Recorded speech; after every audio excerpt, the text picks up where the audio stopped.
আজ আমি আপনাদের সঙ্গে শেয়ার করব সয়াবিনের একটা মজাদার রেসিপি। সয়াবিন আলুর তরকারি কিন্তু আমরা প্রায়ই ঘরে তৈরি করে খেয়ে থাকি, আর সয়াবিন আলু কিন্তু খেতে অনেকেই কিন্তু ভালোবাসেন। একবার এরম ভাবে ডিম দিয়ে সয়াবিন আলুর এই কষাটা তৈরি করে খেয়ে দেখবেন, এত সুন্দর খেতে লাগে। গরম গরম ভাত, রুটি, পরোটার সঙ্গে মুখের স্বাদ কিন্তু একেবারেই বদলে যাবে। ঘরে যখন রান্না করার বিশেষ কোনো সবজি থাকবে না, তখন একবার এই সয়াবিন আলু ডিমের এই রেসিপিটি তৈরি করে অবশ্যই খেয়ে দেখবেন। বাড়ির সবাইকারই কিন্তু খুবই পছন্দ হবে এই রেসিপিটি। নমস্কার বন্ধুরা, অনুশ্রী রান্নাঘরে আপনাদের সবাইকে স্বাগত। সবার প্রথমে আমি এখানে সেদ্ধ করে খোসা ছাড়িয়ে রাখা 5টা ডিম নিয়েছি, আর নিয়েছি একটা মিডিয়াম সাইজের আলু। কোলাটা ছাড়িয়ে ভালো করে ধুয়ে এরমভাবে কেটে নিয়েছি। আর এখানে 50 গ্রাম পরিমাণে সয়াবিন নিয়েছি। 5 মিনিট আমি গরম জলে এটাকে ভিজিয়ে রেখেছিলাম। তারপর সফট হয়ে যাওয়ার পর জলটাকে ভালো করে নিগড়ে নিয়েছি।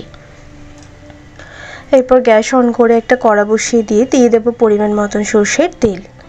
তেলটাকে সবার ফার্স্টে ভালো করে গরম করে নেব। তারপর একটুখানি হলুদের গুঁড়ো আর একটুখানি কাশ্মীরি লঙ্কার গুঁড়ো। গ্যাসের ফ্লেমটা কিন্তু এই সময় আমি লো করে দিয়েছি। তারপর লঙ্কার গুঁড়োর হলুদটা মিশিয়ে নেবার পর আমি সেদ্ধ করে রাখা ডিমগুলোকে তেলের মধ্যে ভালো করে ভেজে নিলাম। একটু হালকা লালচে করেই আমি ভেজেছি।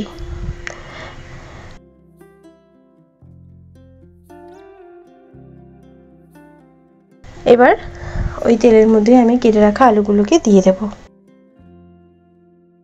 নুন আমি দিইনি ভাজার সময়। আলুগুলো ভাজা হয়ে গেলে আলুগুলোকেও তুলে নিলাম। তারপর ওই তেলেতে আমি সয়াবিনগুলোকেও দিয়ে দিলাম। সয়াবিনগুলোকেও ভালো করে ভেজে নেব। এতে করে ভাজার সময় কালারটা দেখুন কি সুন্দর হয়েছে, যেহেতু হলুদ আর লঙ্কার গুঁড়ো দিয়েছি তাই।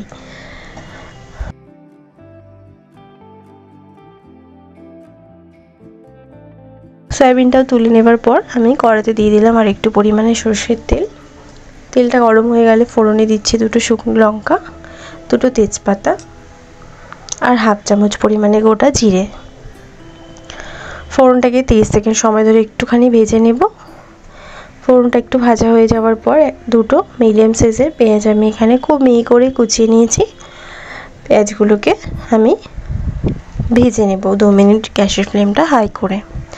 এরপর দিয়ে দিচ্ছি 1 চামচ পরিমাণে আদা রসুন বাটা।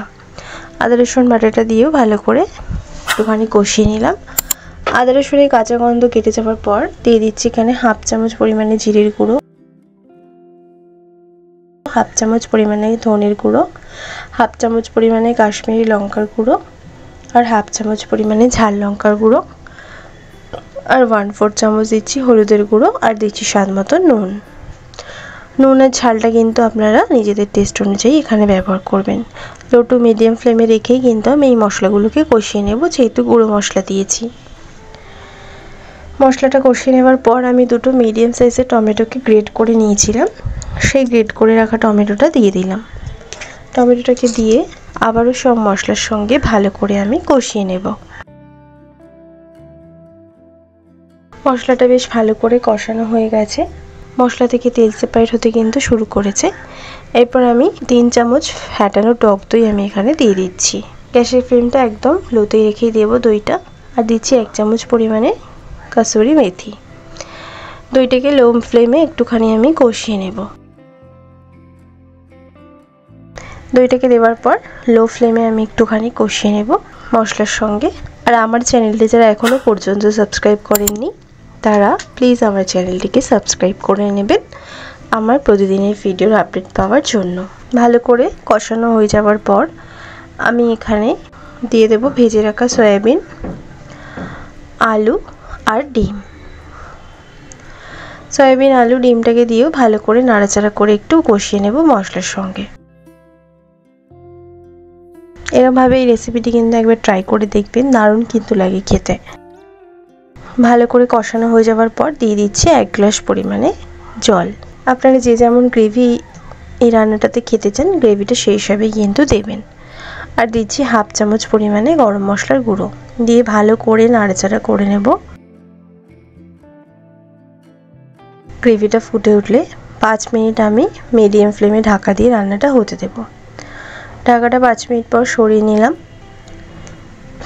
দিয়ে দিচ্ছি সামান্য একটুখানি ধনেপাতা কুচি, আর দিয়ে দিচ্ছি 1 চামচ পরিমাণে ঘি। ঘিটা পুরোপুরি অপশনাল, আপনারা কেউ না দিতে চাইলে কিন্তু ঘিটা এখানে স্কিপ করতে পারেন। ঘি আর ধনেপাতাটা দিয়ে ভালো করে নাড়াচাড়া করে মিশিয়ে নেব। একটা সুন্দর গন্ধ কিন্তু বেরোতে শুরু করেছে। গ্যাসের ফ্লেমটা বন্ধ করে দিয়ে আমি সার্ভ করে নেব। আমি রান্নাটা একটু শুকনো শুকনোই করেছি, যেহেতু আমার একটু শুকনো শুকনোই খেতে ভালো লাগে। এটা গরম গরম ভাত, রুটি, পরোটা সবের সাথেই অসাধারণ খেতে লাগে। অবশ্যই আপনারা এরমভাবে রেসিপিটি বাড়িতে ট্রাই করবেন। আশা করছি ভালো লাগবে। ভালো লাগলে লাইক শেয়ার করতে ভুলবেন না, কমেন্ট বক্সে কমেন্ট করে জানাতে ভুলবেন না রেসিপিটি কেমন লাগলো। ভালো থাকবেন, সুস্থ থাকবেন, ধন্যবাদ।